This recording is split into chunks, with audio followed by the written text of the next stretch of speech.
Hello दोस्तों, नमस्कार। स्वागत है आप सभी का आपके अपने YouTube चैनल पे। और स्क्रीन पे देख के आप समझ ही गए हैं कि एक और लेटेस्ट क्वेश्चन पेपर यानी कि ओल्ड क्वेश्चन पेपर के साथ एक बार फिर हम आ गए हैं आज। तो दोस्तों, वीडियो जो आज का हमने लिया है वो है UGC net 2021 physical education old question paper पे। आप सभी को पता है कि सभी एग्जाम्स में ओल्ड क्वेश्चन पेपर से कुछ क्वेश्चंस एज इट इज ले लिए जाते हैं और इसीलिए हम इन दिनों आपको सॉल्व करा रहे हैं अपने चैनल पे सभी ओल्ड क्वेश्चन पेपर की महत्वपूर्ण वीडियोस। और हमने ये भी देखा है कि हमारे जो व्यूअर्स हैं, जो फ्रेंड्स हैं, जो कि लगातार पढ़ते आ रहे हैं हमारे चैनल से, उनका इंटरेस्ट भी काफी कम हो गया है इन ओल्ड क्वेश्चन पेपर्स को पढ़ने में। लेकिन कोई बात नहीं, हम आपको ये भी बता दें कि यही वो पेपर्स हैं, ओल्ड पेपर्स हैं, यही वो क्वेश्चंस हैं जो कि आपको सफलता दिला सकते हैं आपकी सभी आगामी प्रतियोगी परीक्षाओं में। तो आप इन क्वेश्चन पेपर को जरूर देखें, इंटरेस्ट के साथ देखें, पूरा देखें, बिना स्किप किए देखें, क्योंकि आपको नहीं पता कि ओल्ड क्वेश्चन पेपर से कौन सा क्वेश्चन आपके आने वाले एग्जाम में पूछा जाने वाला है। तो मैं आपकी होस्ट डॉक्टर सीमा तिवारी शुरू करती हूँ क्वेश्चन नंबर 1 से। And it is asking that the phrase immediate mundane aims as practical idea belonging to which philosophy means किस दर्शन के अनुसार आसन संसारिक उद्देश्य की सूक्ति को व्यवहारिक विचार के रूप में माना गया। किस दर्शन के अनुसार आसन संसारिक उद्देश्य की सूक्ति को व्यवहारिक विचार के रूप में माना गया। और देखिए, इसका जो कीवर्ड है वो यहाँ पे है व्यवहारिक विचार। और जहां पे व्यवहारिकतावाद की बात की जाए, उपयोगितावाद की बात यहाँ पे की जा रही है। व्यवहारिकतावाद का मतलब है यहाँ पे उपयोगितावाद इज करेक्ट आंसर। प्रैग्मेटिज्म, प्रयोजनवाद या उपयोगितावाद इसका करेक्ट आंसर है। मूव करते हैं हम नेक्स्ट क्वेश्चन की ओर। And it is asking that who received the Olympic gold order in 1983 means 1983 में ओलंपिक गोल्ड ऑर्डर किसने प्राप्त किया। एंड द करेक्ट आंसर आप सभी को पता है दोस्तों, Indira Gandhi is correct answer. Indira Gandhi ji ने 1983 में ओलंपिक गोल्ड ऑर्डर जो है प्राप्त किया था। Now the next question, when the national sports policy came into existence, यानी कि राष्ट्रीय खेलकूद पॉलिसी कब प्रथम बार बनाई गई थी। And the correct answer is option number 4, 1984 is correct answer. तो आप देख रहे हैं कि काफी इंपॉर्टेंट क्वेश्चंस की सीरीज है जो कि एज इट इज पहले भी बहुत से प्रतियोगी परीक्षाओं में पूछे जा चुके हैं और आगामी सभी प्रतियोगी परीक्षाओं में ऐसे ही क्वेश्चंस दोस्तों देखने के लिए जरूर मिलेंगे। तो आप हमारे चैनल पे जितने भी ओल्ड क्वेश्चन पेपर वाले वीडियो हैं जो कि इन दिनों हम आपको प्रोवाइड करा रहे हैं, उन सबको पूरा जरूर देखें प्लेलिस्ट में जाके। Now the next question is asking In which following city the Commonwealth Games were held twice, यानी कि निम्नलिखित में से किन शहरों में, यानी कि किस शहर में राष्ट्रमंडल खेलों का आयोजन 2 बार किया जा चुका है। And the correct answer option number 4, Edinburgh is correct answer. Now the next question is asking many athletes using diuretics as an ergogenic ad, यानी कि बहुत से ऐसे खिलाड़ी हैं जो डायूरेटिक्स का इस्तेमाल एर्गोजेनिक एड के रूप में करते हैं। परंतु डायूरेटिक्स के इस्तेमाल से क्या होता है आपको बताना है कि डायूरेटिक्स जो होते हैं वो एथलीट्स की बॉडी में क्या इफेक्ट डालते हैं। And the correct answer is option number 2 means increase urine production and excretion means मूत्र उत्पादन, और मूत्र उत्पादन का मतलब होता है कि यूरिन प्रोडक्शन जो होता है वो बढ़ जाता है। नाउ द नेक्स्ट क्वेश्चन, और जो वेट होता है, वेट लॉस के लिए मेनली जो है डायूरेटिक्स का यूज किया जाता है, आपको हम बता दें यहाँ पे। Now the next question is asking, अच्छा क्वेश्चन है देखिए स्क्रीन पे, कि stroke volume increases proportionately with increasing exercise intensity, यानी कि कसरत की जो एक्सरसाइज की इंटेंसिटी बढ़ने से जो है आपका स्ट्रोक वॉल्यूम जो है वो बढ़ता है, आप सभी को पता है।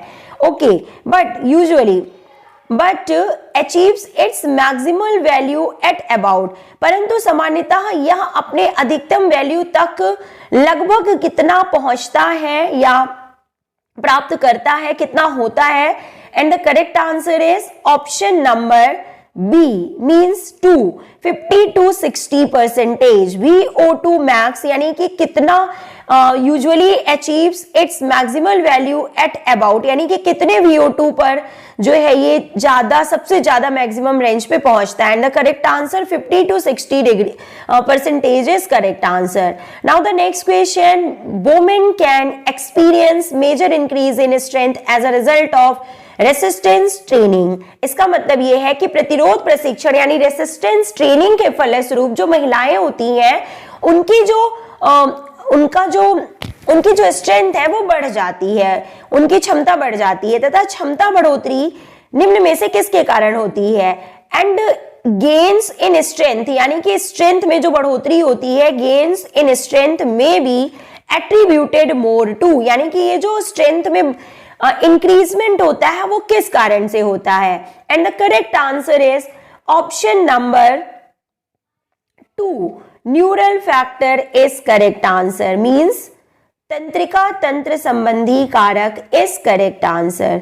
Now the next question is asking that of the following which one is responsible for maintaining homeostasis by regulating almost all processes that affect body's internal environment?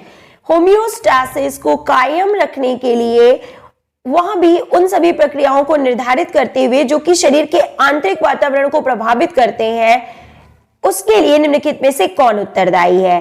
फिर से देखते हैं एक बार क्वेश्चन कि which one of the following is responsible for maintaining homeostasis, मतलब कि कौन सा ऐसा पार्ट है इन 4 में से जो कि होम्योस्टैसिस प्रोसेस को रेगुलेट करता है, मेंटेन रखता है और जो इंटरनल एनवायरनमेंट है बॉडी का उसको कांस्टेंट रखता है और चेंज नहीं होने देता है। And the correct answer is option number 1 means hypothalamus. तो दोस्तों बहुत ही अच्छे क्वेश्चंस आपको देखने के लिए मिल रहे हैं इस क्वेश्चन पेपर में, तो वीडियो को पूरा लास्ट तक आपको जरूर देखना है। नाउ सी, यदि P घर्षण को समाप्त करते हुए जरूरी बल है, मींस P फोर्स है, and force needed to overcome the friction है, यानी कि जो फ्रिक्शन से उबरने के लिए या फ्रिक्शन को समाप्त करने के लिए जो जरूरी फोर्स होता है वो है, और W जो है वो कौन सा फोर्स है कि फोर्स होल्डिंग द सरफेस, यानी कि सतह को जकड़ने वाला बल है।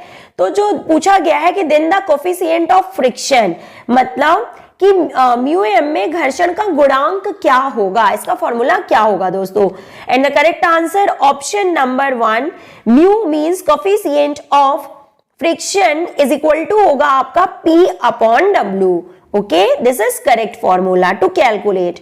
Now the next question is asking which of the following is not correct when body comes in push up dip position, यानी कि जब body push up dip position, it means flexion of elbow की condition में आती है, from normal position से flexion of elbow की condition में आती है, तो कौन सा कथन जो है वो सही नहीं होता है इस टाइम पे, ये आपको बताना है।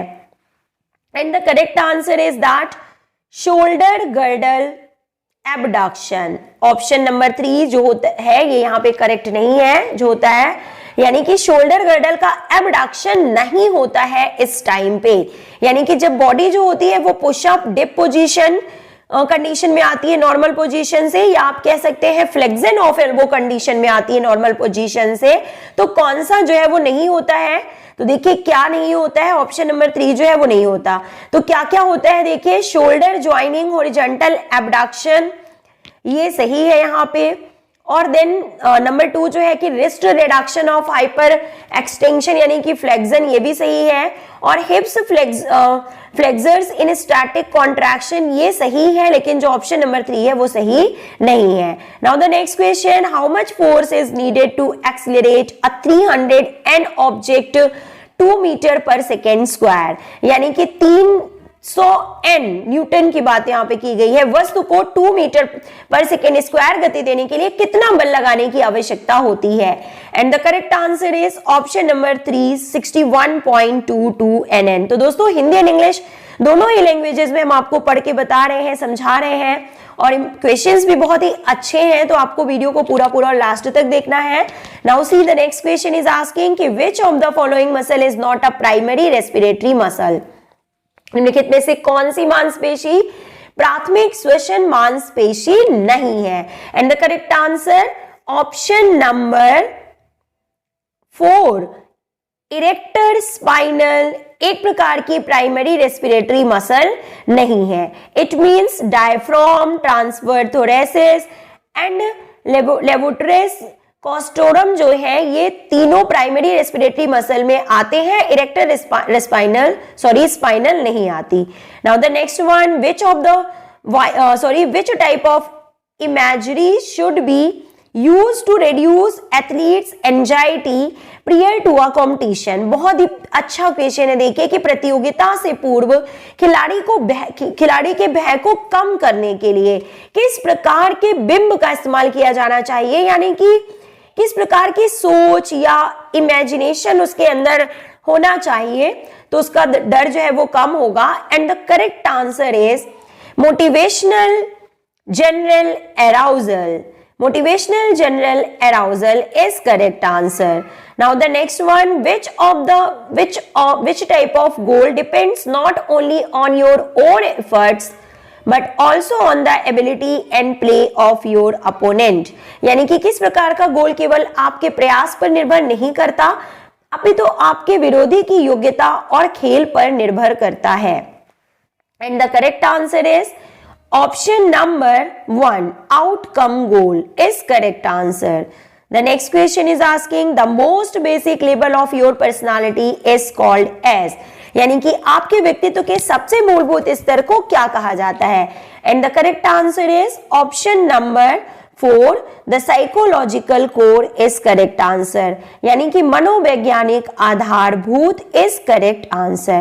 तो दोस्तों ये थी 15 इंपॉर्टेंट क्वेश्चंस की सीरीज। वीडियो अगर आपको अच्छा लगा है तो इसे लाइक जरूर कीजिएगा और दोस्तों को शेयर करना बिल्कुल ना भूलें। इस क्वेश्चन पेपर के बाकी क्वेश्चंस हम आपको नेक्स्ट वीडियो में जरूर प्रोवाइड करेंगे। तो मिलते हैं नेक्स्ट वीडियो में। Till then take care, good bye.